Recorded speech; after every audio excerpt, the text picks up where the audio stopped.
Hello, my sweeties, and welcome back to my channel. If you don't already know me, my name is Celise, and thank you for joining my spooky little family. So, with Body-Ody month coming to a close, I have a list for you, and that is 10 more body horror movies for you to watch right now. Let's get into the video.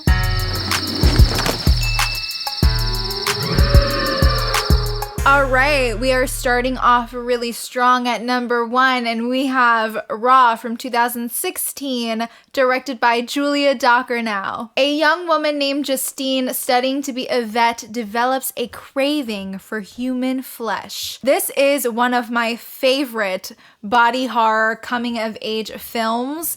This is incredibly well written. The acting from our leading lady is absolutely phenomenal. And honestly, I was really scared to watch this film. It actually took me 2 tries. This film is definitely on the disturbing side. So if that's not something you can handle, if you have a weak stomach, I do not recommend this movie. But I'd say go in for the gorgeous cinematography and the performances.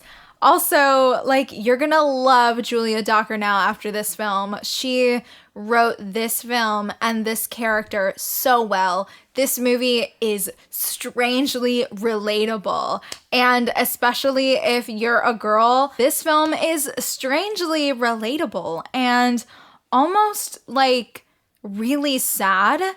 It's just, in my opinion, a perfect film. All right, and now at number 2, we are sticking with coming-of-age body horror movies, and we have Excision from 2012, directed by Richard Bates Jr. A disturbed and delusional high school student with aspirations of a career in medicine goes to extremes to earn the approval of her controlling mother. Excision is right alongside Raw. This is another really good coming-of-age horror film with a lot of disturbing moments. There are moments in this one where it was genuinely really hard to watch, and that is solely because Anna Lynn McCord knows exactly how to make you incredibly uncomfortable. So at times it is really hard to watch because she's so gross that you're like, I need a shower. This film also has Matthew Gray Gubler, and if you know me, you know that that's my baby. But really, I highly recommend this one. I think there is some disturbingly beautiful imagery in this film,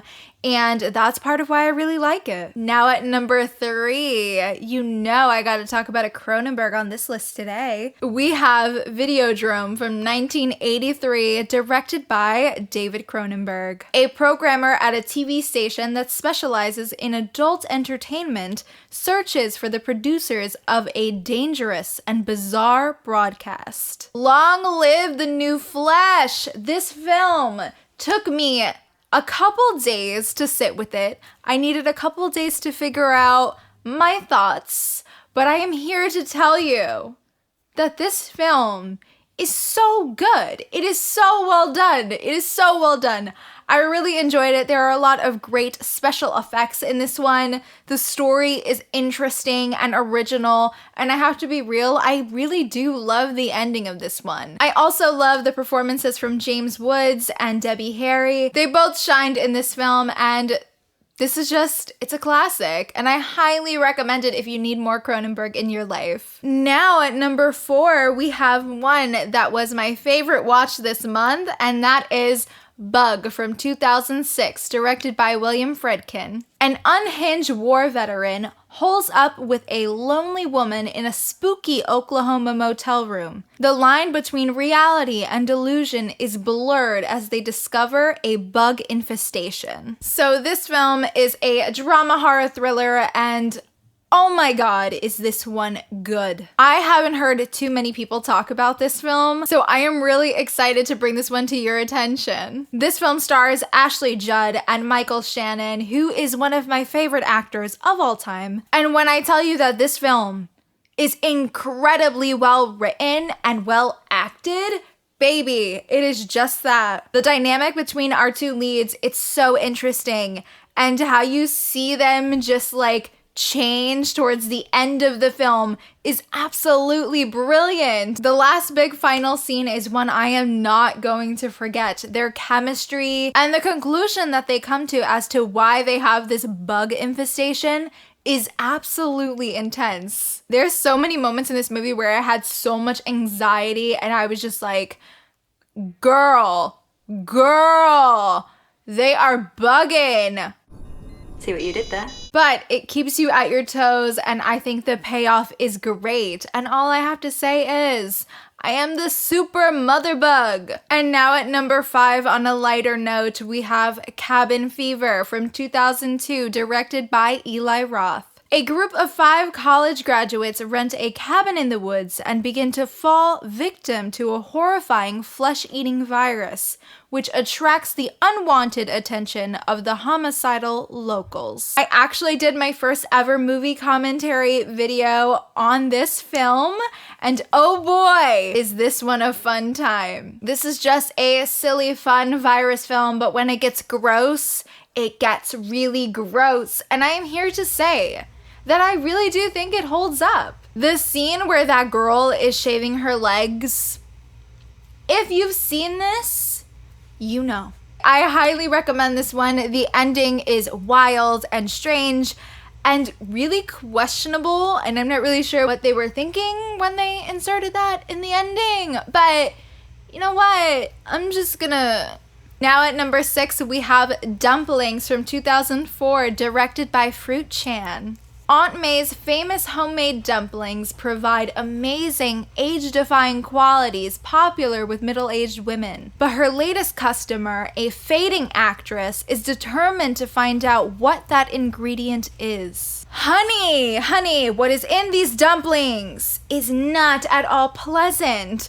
I am here to tell you that if you have a weak stomach, for sure, this is not for you. This one for me personally is probably the most disturbing one here on this list. So just keep that in mind. I really enjoy the way that this film looks, and the overall story to me is interesting.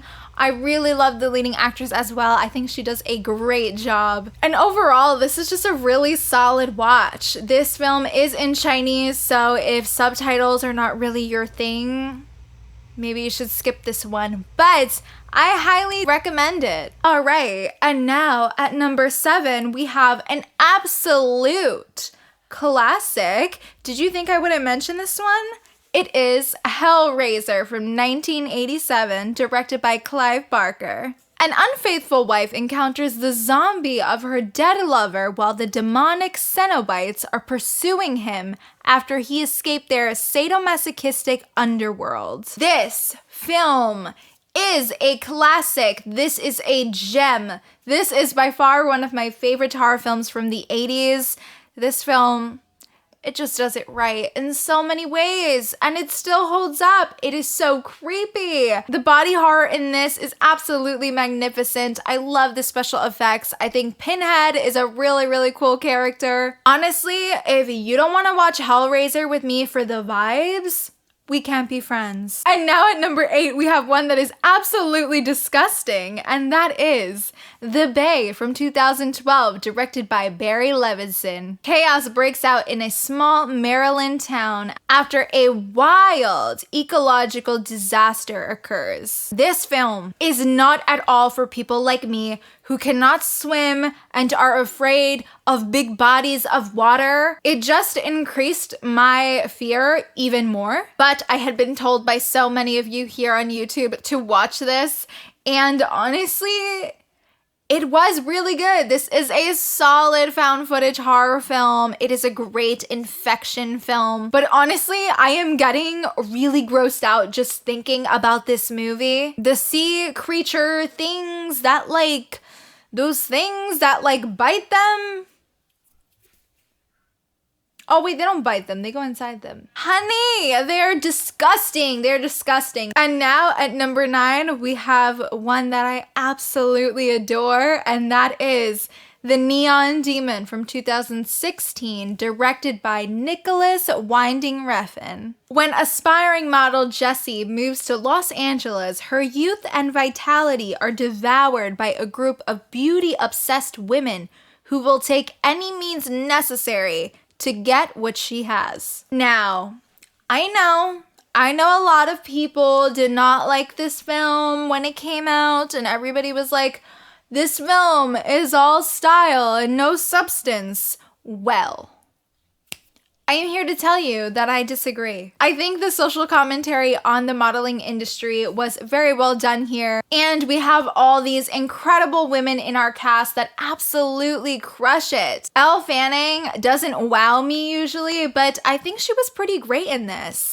I will say though that the shining performance in this film is from Queen Jenna Malone. There is a scene with her in this film that I genuinely did not know how she filmed that.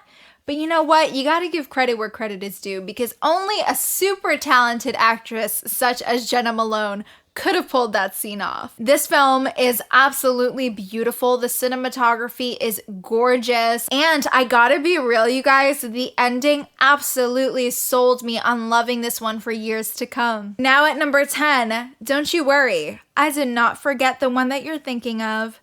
I have Alien from 1979, directed by Ridley Scott. After a space merchant vessel receives an unknown transmission as a distress call, one of the crew is attacked by a mysterious life form, and they soon realize that its life cycle has merely begun. This is an absolute classic. I'm not sure what I even need to say. This film is a lot of fun. The aliens are creepy. Sigourney Weaver is absolutely amazing. And yeah, if you're like me and you've been putting off this film for as long as I have, you definitely need to just flick it on and give it a go. Now, I do have some honorable mentions that I want to talk about really quick. That is The Human Centipede and The Blob. These are both classics. Can we say that The Human Centipede is a classic now? Maybe it is. All right, you guys, that is it for today's video. Thank you so much for watching. Don't forget to like and subscribe, as it really helps me a lot. And be sure to click that little notification bell to be up to date every single time I upload. And let me know in the comments, have you seen any of these? Do you plan on watching them? Are there any I should add to my list? I'd love to talk about it. Thanks so much for watching, and I will see you guys in the next one. Bye.